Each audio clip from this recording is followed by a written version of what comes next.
জাতীয় নাগরিক পার্টি বা এনসিপির লং মার্চ টু গোপালগঞ্জ কর্মসূচিকে ঘিরে সংঘর্ষের সবশেষ তথ্য অনুযায়ী 4 জনের মৃত্যুর খবর পাওয়া গেছে। এই সংঘর্ষের পর অনেকের প্রশ্ন, রাজনৈতিক প্রতিপক্ষকে ঘায়েল করার জন্য আর কত লাশ পড়লে দেশ ও সরকারের বোধোদয় হবে। দিনভর গোপালগঞ্জের সংঘর্ষের পর সরকার প্রথমে 144 ধারা, পরে কারফিউ জারি করেছে।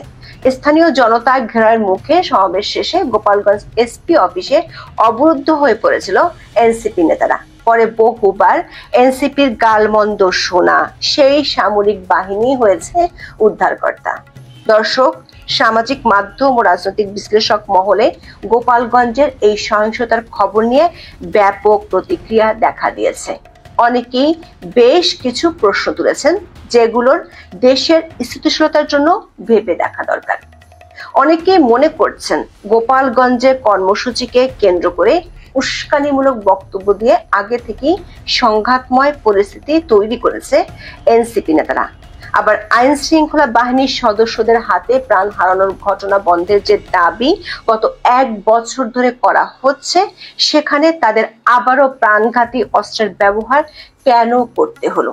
যে 4 জন মানুষ মারা গেলেন, তাদের মৃত্যুর দায় কে নেবে? সংঘাতময় পরিস্থিতি এড়াতে কেন আগে থেকে 144 ধারা জারি করা হলো না? কেন ঘটনার পর জারি করা হলো? আবার অনেকেই মনে করছেন, একদিকে জাতিসংঘ মানবাধিকার কমিশনকে ঢাকায় অফিস খোলার অনুমতি দিল সরকার, অন্যদিকে বাহিনীগুলোকে প্রাণঘাতী অস্ত্র ব্যবহার করতে দিচ্ছে। এটা কি কোনো ষড়যন্ত্র? গোপালগঞ্জে সংঘাত নিয়ে এমন 7টি প্রশ্নের উত্তর খুঁজতে চলুন যাওয়া যাক বিশ্লেষণে।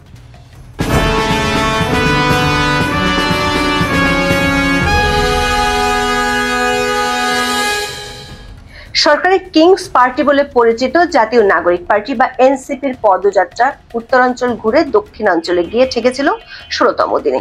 বরিশাল হয়ে এই পদযাত্রা গোপালগঞ্জে পৌঁছার আগে 15 জুলাই রাতেই এনসিপির ফেসবুক পাতায় ঘোষণা দেওয়া হয় 16 জুলাই march to Gopalganj NCP.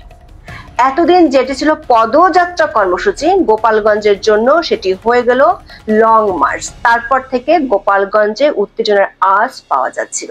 16 July সকাল থেকে দফায় দফায় হামলা, সংঘর্ষ ও গুলির শব্দে গোটা গোপালগঞ্জ শহর রণক্ষেত্রে পরিণত হয়।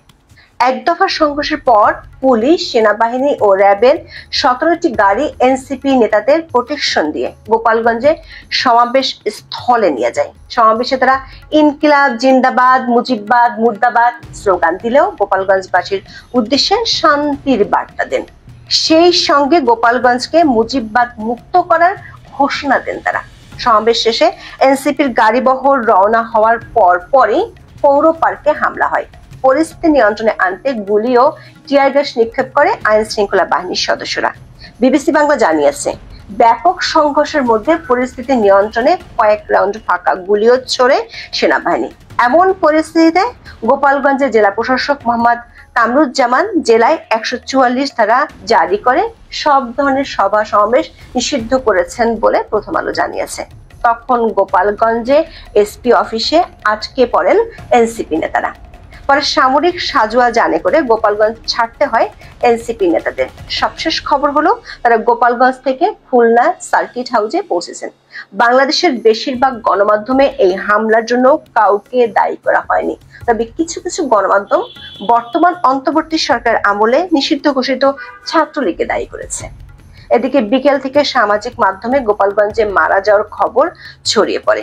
বিবিসি বাংলার খবরে বলা হয়েছে, গোপালগঞ্জের সংঘর্ষের ঘটনায় 4 জনের মৃতদেহ সদর হাসপাতালে এসেছে বলে জানিয়েছে কর্তৃপক্ষ।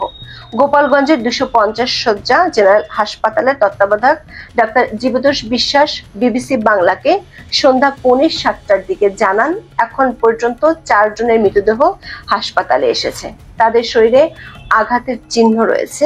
সংঘর্ষের ঘটনায় আহত অনেকে চিকিৎসা নিলেও তাদের সঠিক সংখ্যা এখনো জানা যায়নি। সন্ধ্যা 7টার দিকে সরকারের পক্ষ থেকে জানানো হয়, গোপালগঞ্জে কারফিউ জারি করা হয়েছে। উপদেষ্টা আসিফ মাহমুদ সজীব ভুঁইয়া নিজের ফেসবুক পোস্টে বলেছেন, জীবন মৃত্যুর মতো পরিস্থিতি না হলে সাধারণ জনগণ কেউ ঘর থেকে বের হবেন না। দর্শক, শান্তিতে নোবেল বিজয়ী অধ্যাপক ইউনূসের শাসনামলে এমনিতে মব সন্ত্রাসের জন্য দেশের মানুষের ত্রাহি ত্রাহি অবস্থা। গোপালগঞ্জের সংঘর্ষের ঘটনার পর অনেকেই প্রশ্ন তুলেছেন, সরকার চাইলে এই প্রাণহানি এড়াতে পারত কিনা। অনেকে বলেছেন, এনসিপি সরকারের পৃষ্ঠপোষকতায় যে রাজনীতি করছে সেটি ওপেন সিক্রেট। এনসিপি নেতারা সারা দেশে কর্মসূচি করেছে পদযাত্রা নামে, কিন্তু গোপালগঞ্জের কর্মসূচির আগে সার্জিস আলম পোস্ট দিয়ে জানায় মার্চ টু গোপালগঞ্জ। এরপর নাহিদ ইসলাম সহ এনসিপি নেতারা একই পোস্ট দেন। পদযাত্রা শব্দটি সহিংস বা বিরোধপূর্ণ কোনো কর্মসূচি নয়। অন্যদিকে মার্চ মানে শুধু পদচারণা নয়, এটি প্রতিপক্ষকে চ্যালেঞ্জ জানানো, রাজপথ দখল করা, রাজনৈতিক শত্রুর দিকে ধাবিত হওয়ার কথা বলা। এটি এক ধরনের উস্কানিমূলক শব্দ। আসিফ বিন আলী তার ফেসবুক পোস্টে প্রশ্ন রেখেছেন, হঠাৎ করে এই পদযাত্রা হয়ে গেল মার্চ টু গোপালগঞ্জ। পার্থক্যটা স্পষ্ট। এনসিপি এখানে উস্কানি দিয়ে এই কার্যক্রম হাতে নিয়েছে, নিজেদের শক্তি প্রদর্শনের জন্য এই শব্দের পরিবর্তন করেছে। আবার অনেকে লিখেছেন, গোপালগঞ্জ বঙ্গবন্ধু শেখ মুজিবুর রহমানের জন্মস্থান, এখানে এনসিপি সভা সমাবেশ করতে পারে, সে অধিকার তাদের আছে, কিন্তু বঙ্গবন্ধুর জন্মস্থানে গিয়ে বঙ্গবন্ধুর নামে অবমাননাকর মন্তব্য করলে ওই এলাকার মানুষ ক্ষিপ্ত হওয়া কি অস্বাভাবিক কিছু? পারভেজ আলম লিখেছেন, গোপালগঞ্জে নিহত একজন পথচারী, এর মৃত্যুর পিছনে এনসিপির কি কোনো দায় নাই? গোপালগঞ্জের আগে অন্য কোনো শহরে তারা মার্চ করেছে? নাহিদকেও আমি এমন উস্কানিমূলক বক্তব্য আগে কখনো দিতে দেখি নাই, যেমনটা সে দিয়েছে সম্প্রতি।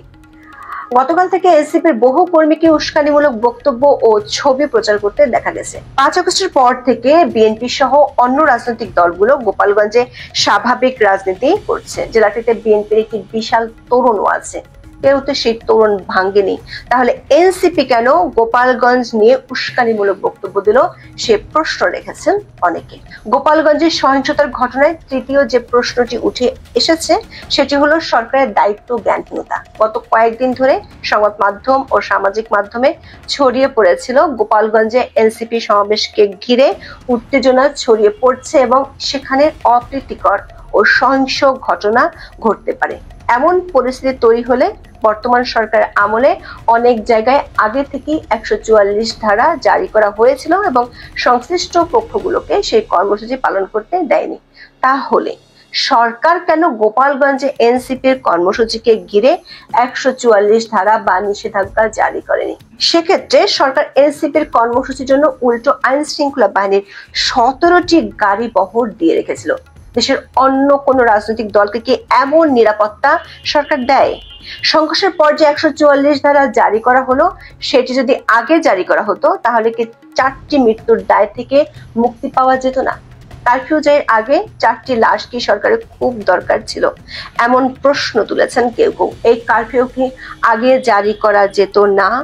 দর্শক, জুলাই আন্দোলনে সবচেয়ে আপত্তিজনক কাজ ছিল আইন শৃঙ্খলা বাহিনীর গুলি চালানো, কিন্তু বছর না ঘুরতেই গোপালগঞ্জে আইন শৃঙ্খলা বাহিনীকে সেই পুরনো বন্দোবস্তে ফিরিয়ে নিয়ে যাওয়া হলো কেন? 71 টিভিতে প্রচারিত একটি ভিডিওতে দেখা যাচ্ছে পুলিশের পাশাপাশি সেনার সদস্যরা গুলি চালিয়েছে। বিবিসি বাংলার খবরও একই তথ্য জানানো হয়েছে। সেনা সদস্যদের একজন আহতকে টেনে নিয়ে যাওয়ার ভিডিও এবং ছবি ভাইরাল হয়েছে। দেশের বাহিনীগুলো যখন ঘুরে দাঁড়ানোর চেষ্টা করছে তখন তাদেরকে আবার কেন এমন আপত্তিকর কাজে ব্যবহার করা হলো? দর্শক, এনসিপি নেতারা যখনই বিপদে পড়েন তারা পুলিশ ও সেনাবাহিনীর উপর দোষারোপ করেন। এমনকি গোপালগঞ্জের এসপি অফিসে নিয়ে গিয়ে পুলিশ যখন তাদের রক্ষা করছিল তখনও তারা পুলিশ কি দোষারোপ করেছে? অস্ত্র ব্যবহারের সমালোচনা সত্ত্বেও তাদের প্রয়োজনে অস্ত্র ব্যবহার করছে না কেন, সেই প্রশ্ন তুলেছে। সামাজিক মাধ্যমে ছড়িয়ে পড়া একটি ভিডিওতে দেখা গেছে মাইক্রোবাসে বসা একজন এনসিপি নেতা বলছেন, পুলিশ গুলি করছে না কেন? পুলিশের মতো এনসিপির বিষোদ্গারের কবল থেকে সেনাবাহিনী বাদ যায়নি। এনসিপি নেতা হাসনাত আব্দুল্লাহ তো সেনাবাহিনী ও সেনা প্রধানের সমালোচনার সব রেকর্ড ছাড়িয়ে গিয়েছিলেন, অথচ গোপালগঞ্জ থেকে উদ্ধার পাওয়ার জন্য সেনাবাহিনীর আর্মার্ড পার্সোনাল ক্যারিয়ার বা এপিসিতেই উঠতে হলো। আশিকুর রহমান শোভন লিখেছেন, সেনাবাহিনীর এপিসির ভিতরে করে ফুল লোডেড মিলিটারি প্রোটোকলে পালাচ্ছে একটা রাজনৈতিক দলের কেন্দ্রীয় নেতারা। 24-এর অভ্যুত্থানের ঠিক 1 বছর পর অভ্যুত্থানের নেতৃত্ব দেওয়ার নেতারা সামরিক বাহিনীর এপিসিতে করে পালাচ্ছে। এটা বাংলাদেশের রাজনীতির জন্য গুরুত্বপূর্ণ বার্তা। যে মানুষগুলো বলতো পুলিশ, র্যাব, সেনাবাহিনী ছাড়া রাস্তায় নেমে দেখান, যদিও এখনো অনিবন্ধিত দল, তাও তারা নিজেরাই রাজনৈতিক দল হিসেবে আজকে বিভিন্ন সামরিক বাহিনীর কয়েক হাজার সদস্যের মাধ্যমে রাষ্ট্রীয় প্রোটোকল নিয়ে একটা জেলা শহরে গিয়েছে। সামরিক এপিসিতে করে জেলা শহর ত্যাগ করতে হচ্ছে। সবশেষ অনেকে এখানে ষড়যন্ত্রেরও গন্ধ পাচ্ছেন। সাংবাদিক জুলকারনাইন সায়েল লিখেছেন, দেশে জাতিসংঘের মানবাধিকার বিষয়ক হাই কমিশনারের কার্যালয় হচ্ছে, অন্যদিকে হোস্টাইল এলাকায় গিয়ে নিরাপত্তা বাহিনীর সহায়তা চাওয়া হচ্ছে যেন জানমাল রক্ষায় নিরাপত্তা বাহিনীর সদস্যরা সর্বোচ্চ পদক্ষেপ নিতে বাধ্য হতে হয়। যেই খেলাটা শুরু করেছেন সেটা শেষ করতে পারবেন তো? দর্শক, খেপে গেলে কিন্তু স্টেডিয়াম থেকে বের হওয়ার রাস্তা খুঁজে পাওয়া মুশকিল হয়ে যাবে। জনাব স্যার উপদেষ্টা আসিফ মাহমুদের একটি পোস্ট নিয়ে সমালোচনা করেছেন। তিনি লিখেছেন, জুস পান করতে করতে কার্যক্রম নিষিদ্ধ আওয়ামী নেতাকর্মীদের ভেঙে বা ধ্বংস করে ফেলতে আহ্বান জানাচ্ছে সরকারের একজন উপদেষ্টা। তিনি মন্ত্রী পদমর্যাদার সমমান। তিনি আরো লেখেন, যদি কার্যক্রম নিষিদ্ধ আওয়ামী নেতাকর্মী কেবল আওয়ামী লীগ সমর্থনের জন্য আক্রান্ত হন, সেটা আপনাদের পুরো অন্তর্বর্তীকালীন সরকারকে কঠিন প্রশ্নের কাঠগড়ায় দাঁড় করাবে। সেই বোধ অবশ্য সরকারের নেই। সরকার এরই মধ্যে বিবৃতি দিয়ে তাদের শেষ করে ফেলার হুমকি দিয়েছে। আর এনসিপির এক নেতা বাংলাদেশে যুদ্ধ ঘোষণার হুমকিও দিয়ে রেখেছেন। তবে সার্জিস আলম সারা দেশের মানুষকে গোপালগঞ্জে মার্চ করার যে ডাক দিয়েছিলেন, তাতে যে খুব একটা সাড়া মেলেনি সেটি বুঝে গেছে কিংস পার্টির নেতারা। এখন এ পর্যন্ত, সবাই ভালো থাকুন।